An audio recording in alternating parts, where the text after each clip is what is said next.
ती old school ती Gen Z ती सिटी वाली आणि मी देसी तरी इगो तिला जरा भी नाही मनामध्ये खराबी नाही पॅपराझी तिच्या मागे डेली क्रेझी तरी वाय सो शाय सुंदरी तुझं नाव काय आहे तुझं गाव काय आहे ग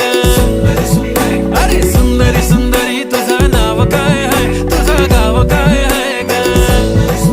अरे सुंदरी तुझं नाव काय आहे तुझं गाव काय आहे ग ती ओजी एकदम फाईन आहे आणि थोडीशी डिवाइन आहे कशी लाजते बघून आयना आणि चेहऱ्यावरती शाईन आहे खानदानी ग्रॅटिट्यूड ॲटिट्यूड पुरा एशियाना चौथं किलं स्टाईल केलं मूड तिच्या समोर फिक्का गोल्ड आहे बोलायला पक्की बोल्ड आहे खरंच खूपच सुंदर आहे